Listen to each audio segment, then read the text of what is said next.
യേശുവെ നന്ദി, യേശുവെ സ്തുതി. എൻ്റെ പേര് ബിബിൻ. ഞാൻ നെടുമണ്ണി ഇടവാംഗമാണ്.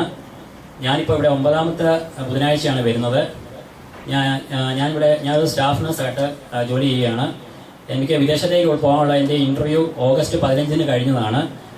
അതുകൊണ്ട് എല്ലാം പെട്ടെന്ന് റെഡിയാവുമെന്ന് പറഞ്ഞതുകൊണ്ട്, ഒരു മാസത്തിനുള്ളിൽ തന്നെ റെഡിയാവുമെന്ന് പറഞ്ഞതുകൊണ്ട് ഞാനിപ്പോൾ ജോലി ചെയ്യുന്ന ചെത്തിപ്പുഴ ഹോസ്പിറ്റലിൽ നിന്ന് ഞാൻ റെസിഗ്നേഷൻ കൊടുത്തു. അപ്പോൾ ഒരു മാസം കഴിഞ്ഞപ്പോൾ എൻ്റെ ജോലി അവിടെ നഷ്ടപ്പെട്ടു. എന്നാൽ വിസ വരുമോ അങ്ങനെയുള്ളതൊന്നും നടന്നില്ല. എല്ലാത്തിനും വളരെയധികം തടസ്സങ്ങൾ നേരിട്ടുന്നു.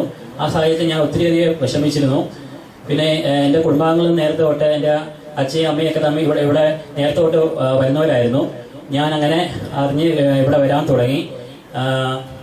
അങ്ങനെ പ്രാർത്ഥിച്ചു. അതുപോലെ തന്നെ ഇവിടെ വ്യാഴാഴ്ച രാത്രി ആരാധന തുടങ്ങിയ അന്ന് തൊട്ട് ഞാനും എൻ്റെ അച്ഛയും ഇവിടെ വന്ന് രാത്രി ആരാധനയിൽ പൂർണ്ണമായും പങ്കെടുക്കുകയും ചെയ്തു. ഇതിൻ്റെ എല്ലാം ഫലമായി ഒട്ടും പ്രതീക്ഷിക്കാതിരുന്ന സാഹചര്യത്തിൽ അങ്ങനെ ഞാൻ 3 മാസത്തോളം ഏകദേശം ജോലി നഷ്ടപ്പെട്ട അവസ്ഥയിൽ ഇരുന്നു. ഒത്തിരി വിഷമിച്ചു. ആരോടൊന്നും പറഞ്ഞൊന്നുമില്ല. അങ്ങനെ ഇരുന്ന സാഹചര്യത്തിൽ ഈശോയിൽ ആശ്രയിച്ചു. അങ്ങനെ ഒട്ടും പ്രതീക്ഷിക്കാതിരുന്ന സാഹചര്യത്തിൽ കഴിഞ്ഞ ഞായറാഴ്ച അവിടുത്തെ ഹോസ്പിറ്റലിൽ നിന്ന് വിളിക്കുകയും വിസ അയച്ചിട്ടുണ്ടെന്ന് പറയുകയും ചെയ്തു.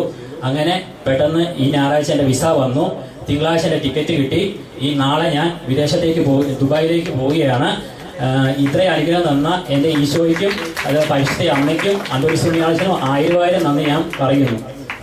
മാതാപിതാക്കന്മാർ കൊടുത്ത മാതൃക, ആരാധനാലയത്തിൽ വരുവാനും പ്രാർത്ഥിക്കാനായിട്ടും വിശ്വാസത്തിലേക്കും മരിഭവനത്തിലേക്ക് അവരെ പ്രേരിപ്പിച്ച് കൊണ്ടുവരികയും രാത്രി ആരാധന പ്രത്യേകിച്ച് വ്യാഴാഴ്ച അത് ആലക്കുളത്തിന് ജൂബിലിയോടനുബന്ധിച്ച് നമ്മൾ തുടങ്ങിയതാണ്. 4 ആഴ്ചയോളം കഴിഞ്ഞു.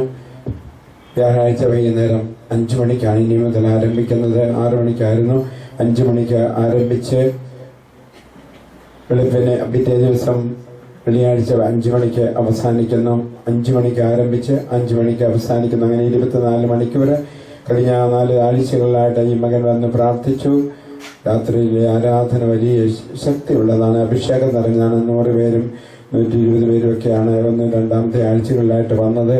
അത് സംബന്ധിക്കുന്നവർ ഒത്തിരി സന്തോഷമുള്ളവരായി തീരുകയും ചെയ്യുന്നുണ്ട്. നമുക്കും രാത്രി ആരാധനയിൽ സഹകരിക്കാനായിട്ടും വരാൻ പറ്റാത്തവര് ആ ആരാധന വലിയ കൃപയും അഭിഷേകമുള്ളതാകുവാൻ ഒരു തിന്മയും സത്താനും ഒരു വിധത്തിലും ഈ ആരാധനാലയത്തെയോ ആരാധനയിൽ പങ്കെടുക്കുന്നവരെയോ ഒരു വിധത്തിലും പരിക്കേൽപ്പിക്കുകയോ മുറിവേൽപ്പിക്കുകയോ ചെയ്യാതിരിക്കാൻ ഇവിടത്തെ ശുശ്രൂഷകൾക്ക് മുഴുവൻ ഒരു സംരക്ഷണം ഉണ്ടാകണം. എൻ്റെ മക്കളോട് എനിക്ക് പറയുവാനുള്ളതാണ്.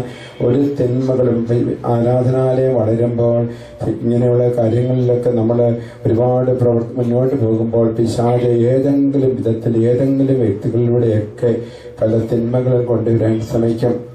അത് സംഭവിക്കാതിരിക്കാൻ പ്രത്യേകം പ്രാർത്ഥിക്കണം.